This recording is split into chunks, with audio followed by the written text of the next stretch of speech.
Greetings, this is Skylar Saunders Singh. What's current? What you're currently looking at right now is a young gentleman named Digga D, otherwise known as, hold on, let me make sure I get his name right.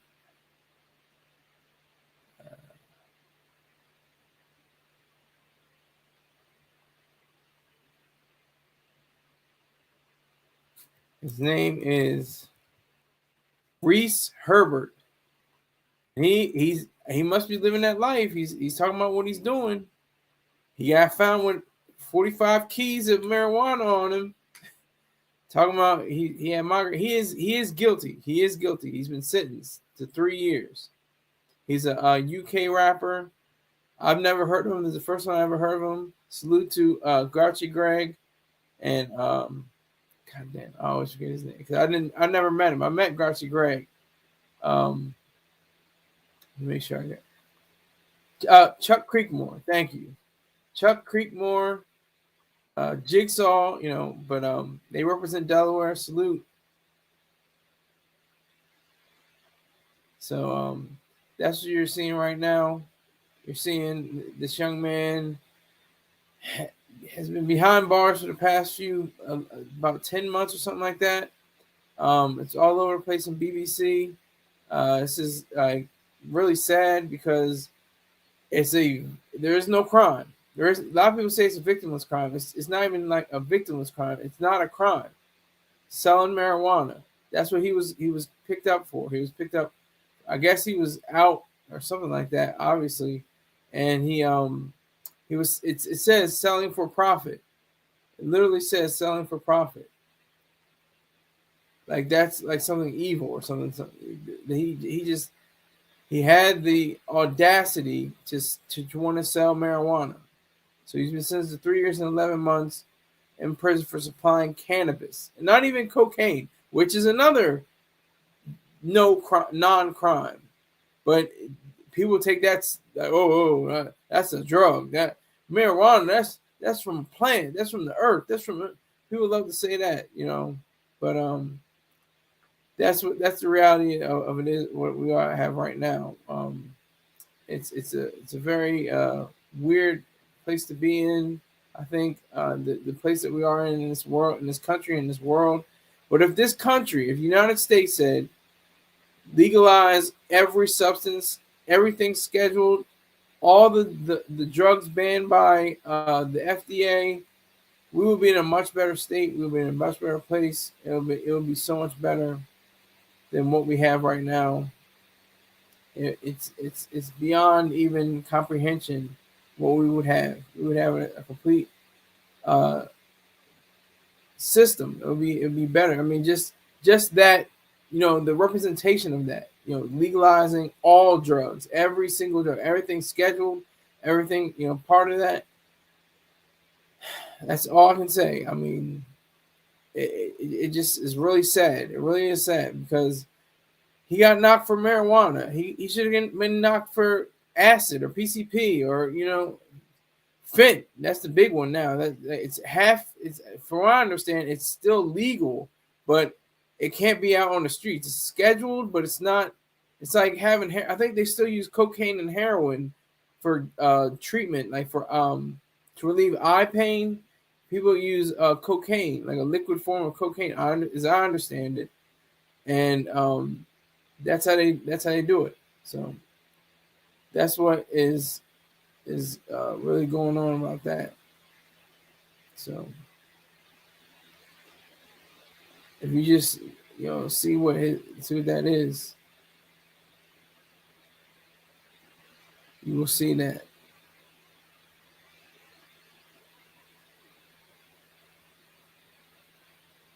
That's what I think is really, if the United States really had an idea for getting rid of drug laws that are so that have so much impunity, that would revolutionize the world, because everybody looks at the United States.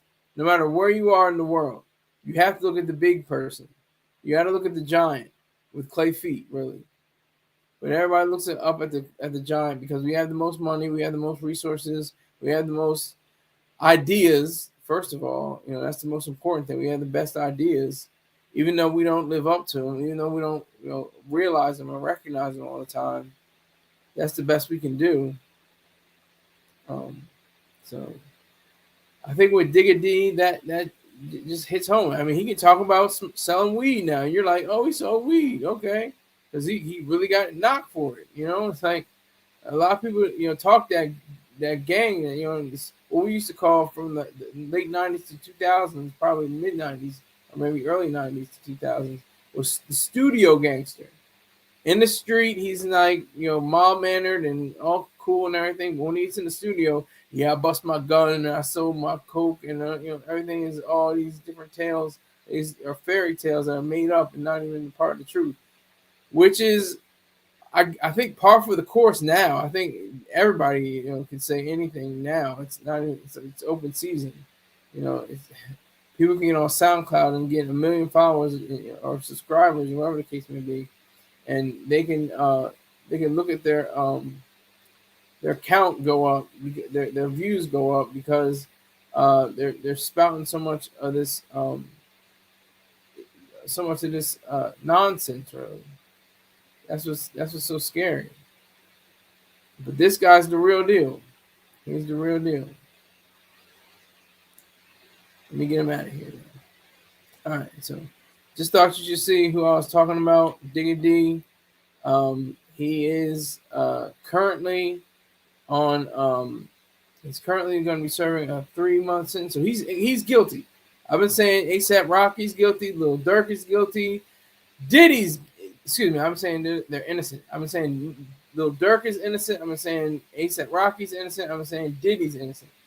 Digga D is guilty. Okay, he is guilty. That is a fact.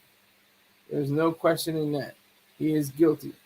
And it's sad too because he's guilty of something so inane, so really just stupid drug laws. I mean, for what? Who's getting hurt? Who gets hurt?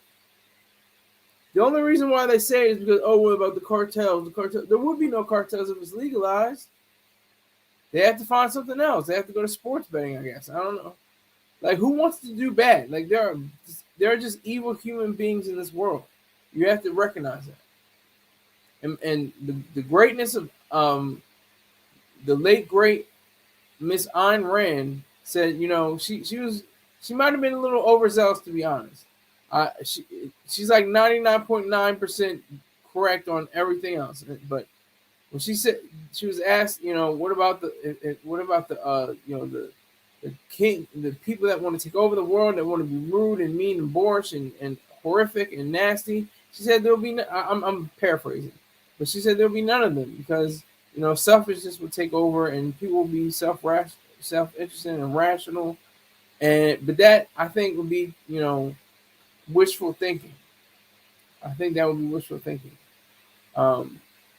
There's going to be bad people in this world, no matter what. There's going to be vicious, evil, nasty, disgusting human beings.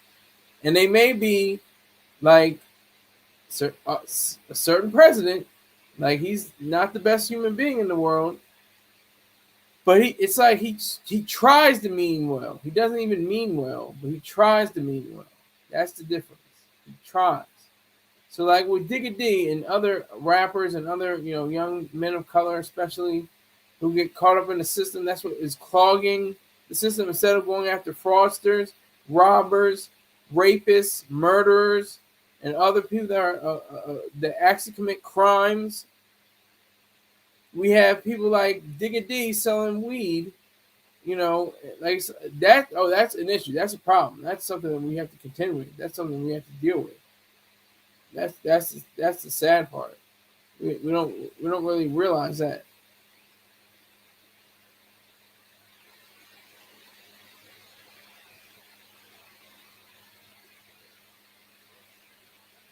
So we don't really realize that. So it's just a weird space, very strange living that we are in right now. Maybe our successors, our successors, our offspring, our future generations maybe they'll be wise and say, well, that whole prohibition of alcohol thing didn't go over too well. Let's change this. And then have the education of people. There would be no AA if there was education of what alcohol can do. Now they're starting to say that alcohol is a contributing factor to cancer. Go figure. Everybody's thinking us just smoking. I just drink. I have a few Chardonnays. I have some gin. I have some whiskey, rum, rye. It clears my system. It keeps me whole. So that's the serious nature of what we're dealing with right now. That's the serious issues that we have going on in our lives right now. That we have drug laws that are supporting drug lords. Actually, the reverse is true. The drug laws fuel the drug, the wars, the people getting their heads chopped off in Mexico, and people being, slaughtered all across the world because of drug laws. People getting draconian sentences. Even our president said he would institute the death penalty for drug offenders. He said that. Look it up. That's what we always say. Look it up. But he said that. But it's emotional. It's a very emotional thing because we think, oh, somebody was on opioids and they OD'd, and oh, it's so terrible. Oh, someone was on heroin and they OD'd. Oh, it's so terrible. Oh, somebody had cocaine in their system and they went ballistic. Your whole PCP. Somebody thought somebody's face was a cheeseburger. Crystal meth. Somebody thought somebody's face was a cheeseburger. Same thing. It's like it's an emotional thing instead of saying rationally, because it's like and it's a dumbing down and a shunning of people. It's a terrible look for people. It's a terrible look. It doesn't provide the right gift for people. Doesn't provide the right way for people to actualize themselves. If you want to smoke weed, you should smoke weed or take cannabis or some THC. Why is that substance outlawed? For what reason? They don't have a real reason. There is no real reason for it. There is none. I know there isn't, because they haven't stated it yet. They haven't come out and said, well, because we're irrational and we're not thinking and we're not using our faculty to use reason. That's the reason why that's our rationale for having these drug laws, because they don't make any sense. They hype up the idea of police force because they get big bonuses. Oh, every time you hear, you'll hear in America at least, 4,500 kilograms of cocaine washed up on the beach this afternoon, and the cops are sitting there like, and they had the table with the guns and the money and then the drugs, and over here it's like, for what? I mean, it shouldn't even be a thing. And like I said, prohibition was one of the worst periods of all time. It was the highest rate of cops being killed in all of American history. So this kid, he can't be over the age. I don't even know how old he is. He's 24. He's 24 years old. So he was born in 2000 or 1999, one or the other.